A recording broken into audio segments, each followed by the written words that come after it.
adakah pertanggungjawaban pidana juga yang melekat kepada mereka yang menerima dalam ketidaktahuan tadi? Iya, bahwa ketika kita melihat berkaitan dengan sumbangan, maka patut dilihat, dibedakan di situ, diidentifikasi di situ. Kalau sumbangan itu datang dari Menteri Johnny Plate dan itu ternyata sumber anggarannya dari APBN yang dikelola oleh kementerian, maka itu sumbangan yang sah dan benar. Undang-undang yayasan itu memberi semacam satu eksklusivisme yang ada berkaitan dengan yayasan. Di mana kalau yayasan itu mau diperiksa harus ada penetapan pengadilan. Makanya orang bertanya, ya kan kalau begitu sita dong uang. Kenapa jaksa sudah sebut di dalam dakwaan, tapi jaksa belum muncul-muncul juga di yayasan? Ya, karena tahapan penetapan pengadilan itu belum.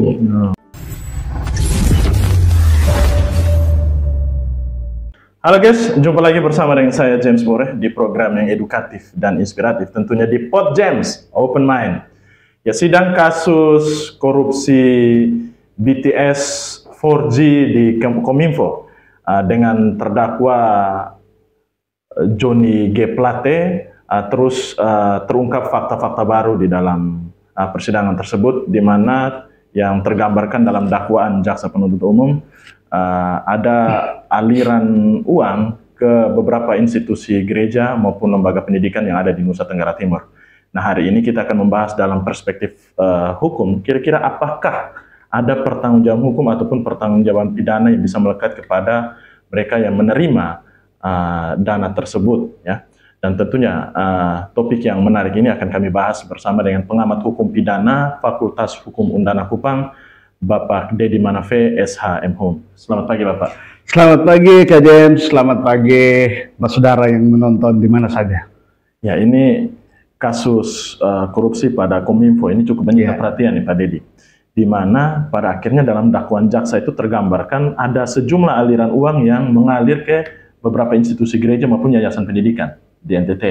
Nah, dari sepanjang Anda mengikuti ini dan posisi Anda sebagai seorang pengamat hukum, kira-kira ada tidak bentuk pertanggungjawaban hukum maupun pertanggungjawaban pidana yang bisa dikenakan kepada penerima dana ini?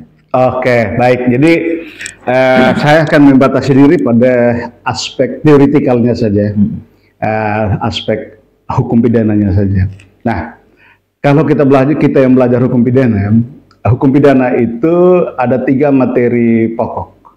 Yang pertama yaitu strafbarfeit atau tindak pidana, perbuatan pidana yang diatur di dalam undang-undang. Kemudian yang kedua adalah pertanggungjawaban pidana atau to reckoning vatbaarheid. Nah, itu pertanggungjawaban pidana.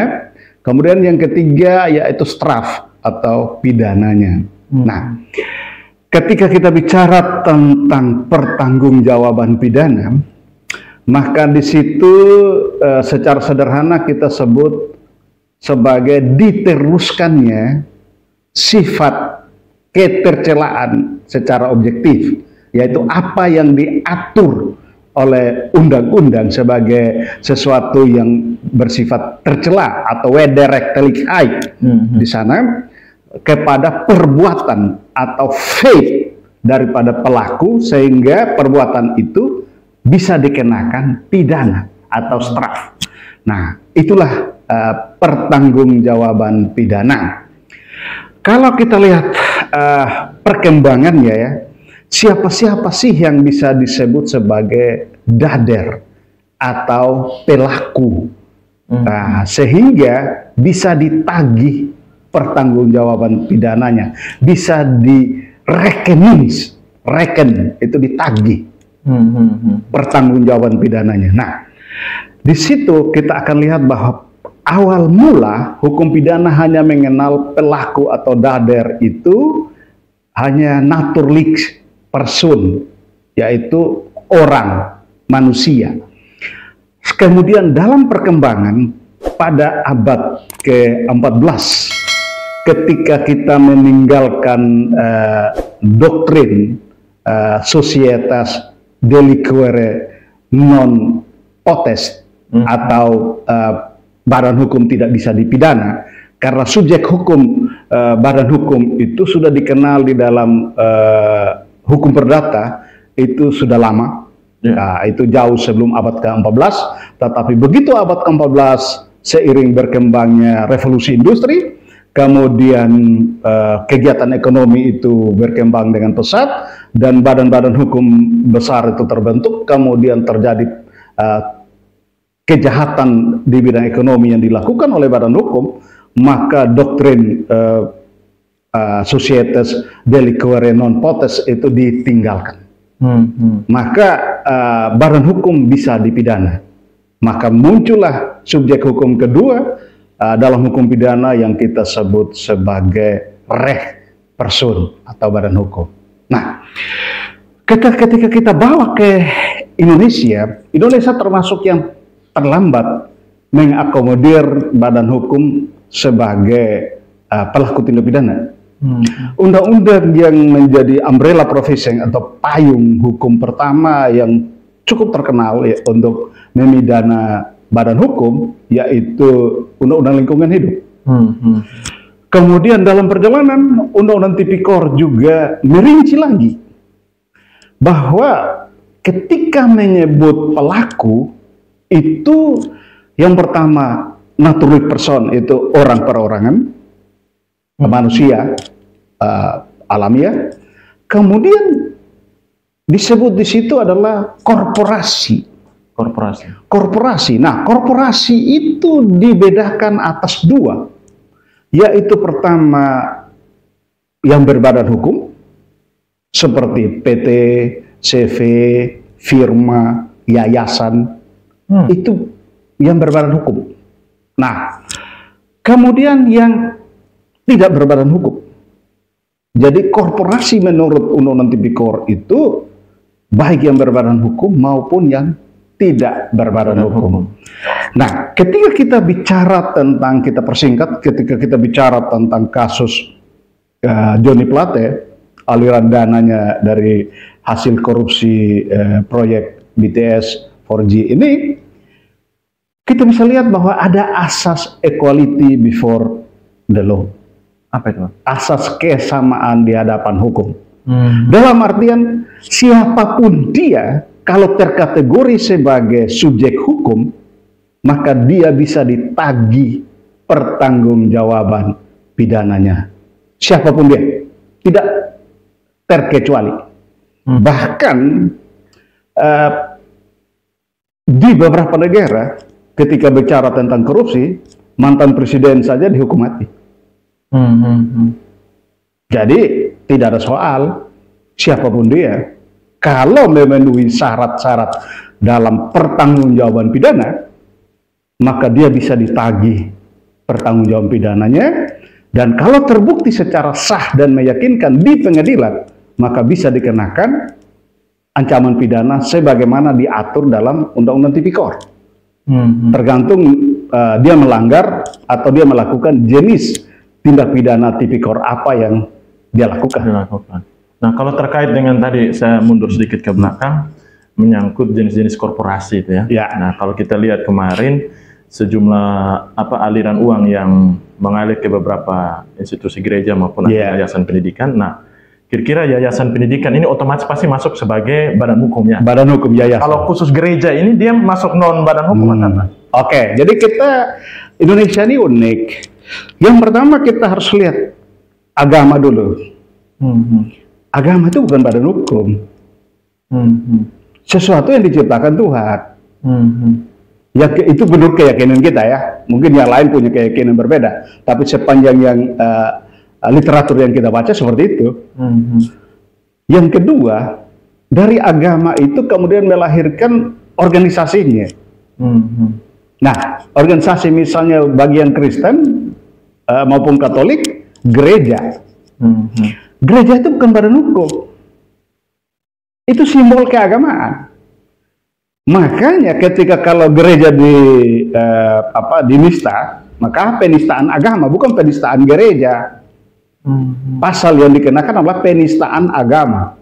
Tapi bukan penistaan gereja. Tapi Pak Dede, kalau di dalam gereja tuh misalnya kalau kita lihat kalau ini dalam kasus ini, sinode misalnya sinode gemit, ini masuk badan hukum atau apa? Jadi gini, keuskupan misalnya. Iya, jadi nanti kita lihat tergantung dari aturan yang ada di gereja masing-masing. Kalau sinode gemit punya tata dasar gereja gemit, tata dasar bilang apa?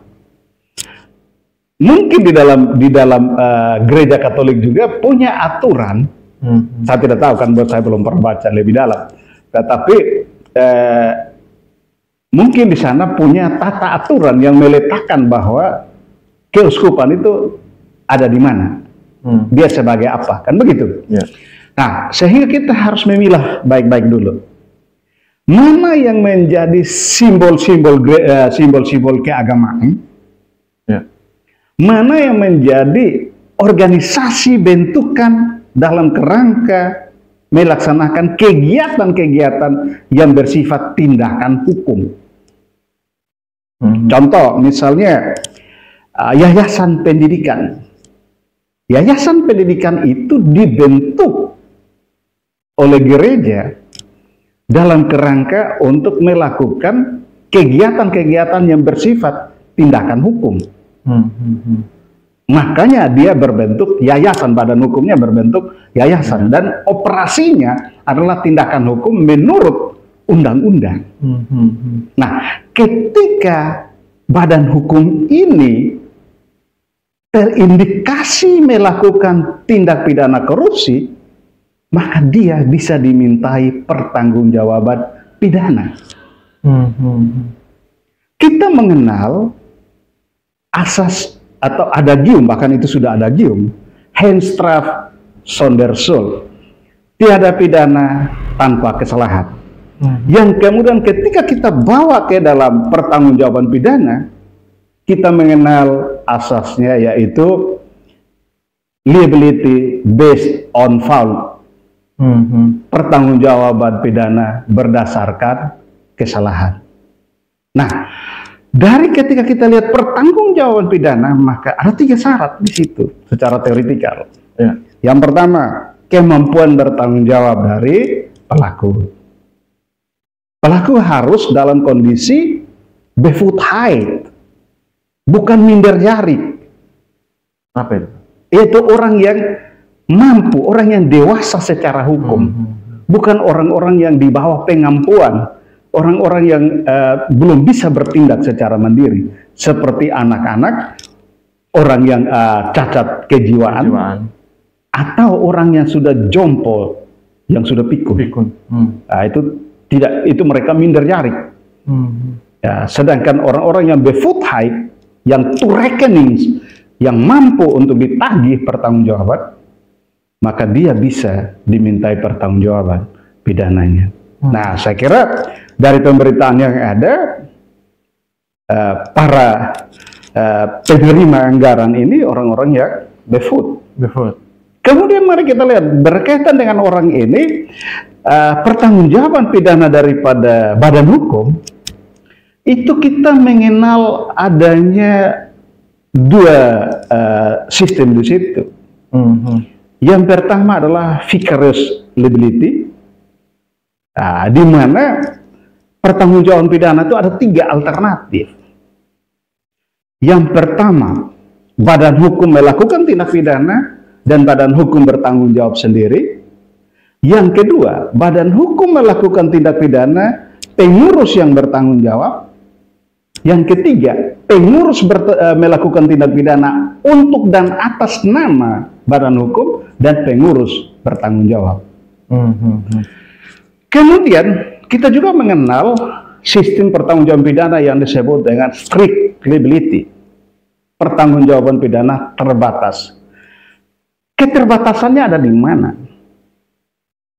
Pengurus bisa dimintai pertanggungjawaban pidana atas perbuatan yang dilakukan untuk dan atas nama badan hukum sepanjang perbuatan itu menguntungkan badan hukum itu. Makanya strict, dia dibatasi. Kalau melakukannya merugikan badan hukum, malah badan hukum itu sebagai korban. Tetapi kalau dia melakukan itu ternyata adalah suatu tindak pidana dan tindak pidana itu menguntungkan badan hukum itu, maka pengurus bertanggung jawab pada batasan aspek yang menguntungkan badan hukum itu. Ya. Nah, jadi kita lebih mengerucut. Nah, ya. Nah, kita lihat mereka ini istilahnya menerima ini dalam bentuk sumbangan. Ya. Dan beberapa informasi yang berkembang di media, mereka dalam ketidaktahuan bahwa ternyata sumbangan ini adalah uang yang diduga hasil korup, kan seperti itu. Ya. Nah, ini kira-kira adakah pertanggungjawaban pidana juga yang melekat kepada mereka yang menerima dalam ketidaktahuan tadi? Iya. Bahwa ketika kita melihat berkaitan dengan sumbangan, maka patut dilihat, dibedakan di situ, diidentifikasi di situ. Kalau sumbangan itu datang dari Menteri Joni Plate dan itu ternyata sumber anggarannya dari APBN yang dikelola oleh kementerian, maka itu sumbangan yang sah dan benar. Tidak ada korupsi di situ. Itu uang negara itu. Yang kebetulan pos anggarannya diperuntukkan untuk bantuan-bantuan. Kalau ada begitu. Sehingga kita jangan bilang bahwa kan menteri yang kasih, masa kita tidak percaya. Ya kalau menteri kasih dari APBN yang dikelola oleh kementerian, ya kita harus percaya. Karena nanti di dalam dokumen penyerahan itu ada cap tanda tangan lengkap kop kementerian. Berarti itu resmi, jangankan kementerian. Surat yang dikeluarkan RT ada kop dan cap tanda tangan ketua RT saja kita wajib percaya karena itu organ negara. Tapi kalau sifatnya ditransfer kemudian? Ya dana ditransfer kemudian, tapi kan dokumen yang dibuat itu adalah dokumen dari negara. Tetap harus ada dokumen itu. Ada dokumen dari negara. Maka kita percaya bahwa itu negara. Kan negara tidak mungkin melakukan kejahatan. Kecuali kejahatan HAM. Nah, tapi kalau kejahatan yang seperti ini tidak mungkin negara melakukan. Kan begitu. Karena hadirnya negara untuk melindungi, mensejahterakan, mencerdaskan, dan mendamaikan kehidupan rakyat. Tidak ada sebut-sebut di situ korupsi. Negara tidak boleh korupsi. Penyelenggara negaranya yang korupsi uang negara. Berarti kalau dalam kasus ini? Nah, dalam kasus ini, kalau ternyata dokumen yang dibuat itu adalah dokumen dari kementerian, ya kita wajib aplaus bahwa kementerian yang dipimpin oleh Joni Plate ini sangat care dengan pendidikan di NTT, sangat care dengan bencana yang dialami oleh rakyat NTT, kan begitu. Yang jadi soal adalah itu datang dari dana pribadi Joni Plate. Itu yang tidak boleh.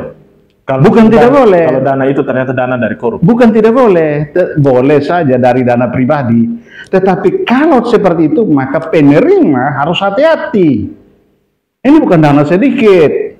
250 juta, 500 juta, 1 miliar. Bukan main-main ini.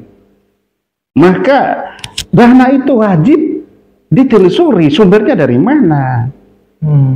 Kita jangan bilang, oh kan menteri, berarti orang baik. Faktanya. Walaupun yang menerima ini tidak tahu sama sekali.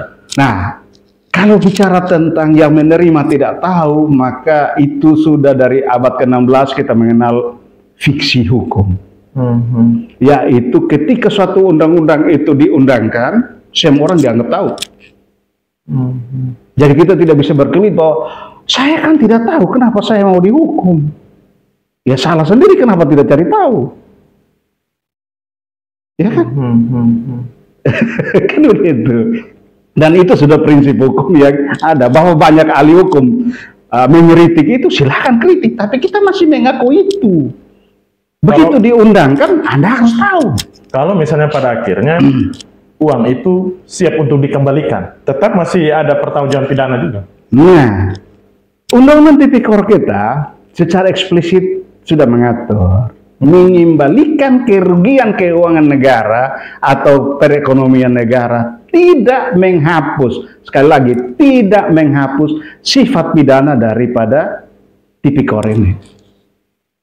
Sekalipun dikembalikan. Itu hanya alasan meringankan. Alasan meringankan. Ya. Menjadi pertimbangan alasan meringankan di pengadilan. Dulu waktu kita belajar hukum tuh Pak Didi kan ada alasan pemaaf juga, alasan pembenaran. Iya. Dalam ketidaktahuan ini bisa ada alasan pemaaf. Nah, itu yang tadi saya bilang, ada 3 syarat.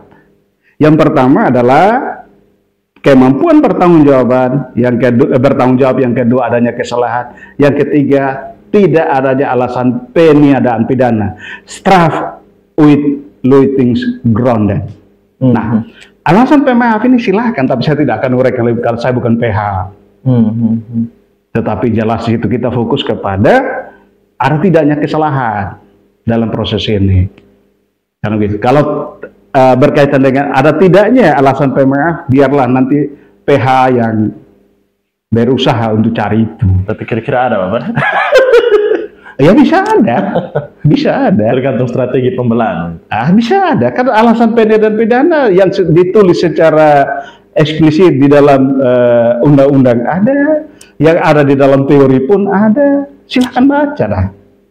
Terus menurut Anda Pak Didi, apakah seseorang yang hadir dalam jabatan dia sebagai seorang menteri, terus ketika memberi sumbangan, bisa secara atas nama pribadi atau bukan atas nama kementerian yang dia datang mewakili gitu? Iya. Jadi gini, kita sekarang ini kan sesungguhnya era digital, informatika, sangat mudah untuk dicek bahwa ketika dia menyampaikan itu adalah sumbangan karena jabatan dia sehingga berkewenangan mengelola anggaran, ada kuasa untuk mengelola anggaran, dan di dalam anggaran yang dia kelola itu ada nomenklatur bantuan sehingga dia berkewenangan untuk memberi bantuan, itu bisa dicek. Dan nanti akan berbuah di dalam dokumen penyerahan anggaran itu. Tetapi bisa juga dia memberi dari dana pribadi karena keikhlasan dia. Tetapi dana pribadi ini justru harus dibuat hati-hati. Karena negara ini saja tidak percaya dengan penyelenggara negara kok. Kami yang dosen saja, yang tidak kelola anggaran apa-apa, kami hanya makan gaji yang tidak cukup. Gaji yang hanya cukup berdasarkan Bank Dunia loh.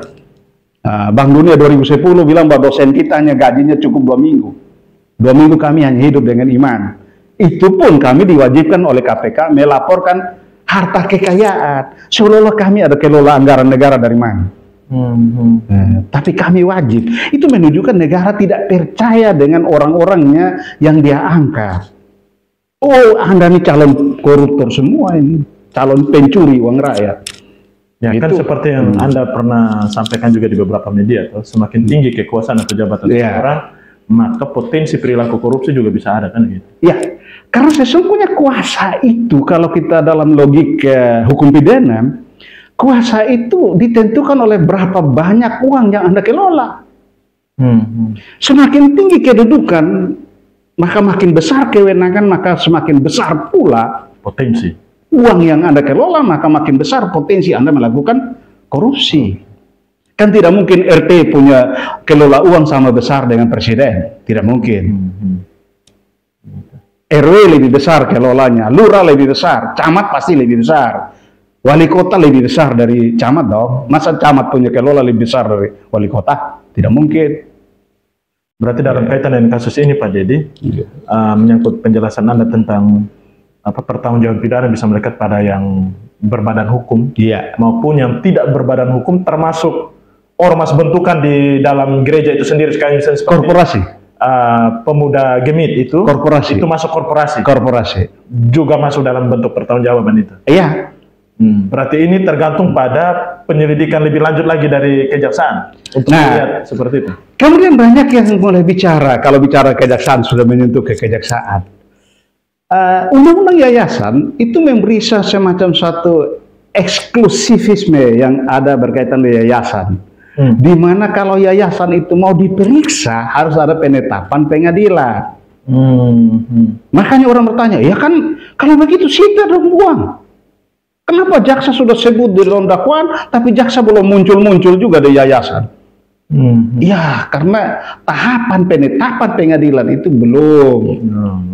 Itulah diatur oleh undang-undang. Makanya marilah kita baca undang-undang. Yayasan itu punya kekasan tersendiri dibandingkan dengan badan hukum yang lain. Kalau dia CV, jaksa sudah sita.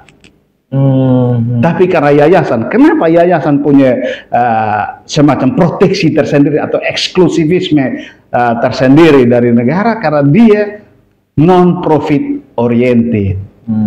Jadi harus menunggu dulu putusan apa? Bukan. Apa? Menunggu. Itu harus diajukan oleh jaksa, penetapan oleh pengadilan, hakim akan menetapkan bahwa periksa itu yayasan. Maka mereka akan turun, aliran dana masuk. Sekarang kan baru aliran dana yang keluar dari sana dengan tujuan. Tetapi aliran ini sampai ke yayasan penerima, dikelola seperti apa kan belum diperiksa. Berarti menunggu penetapan pengadilan. Nah, kan dalam logika sederhana misalnya begini. Kalau si A pencuri orang pembarang bawa di dalam DP rumah, kan polisi datang geledah. Nah, penggeledahan di yayasan ini belum dilakukan.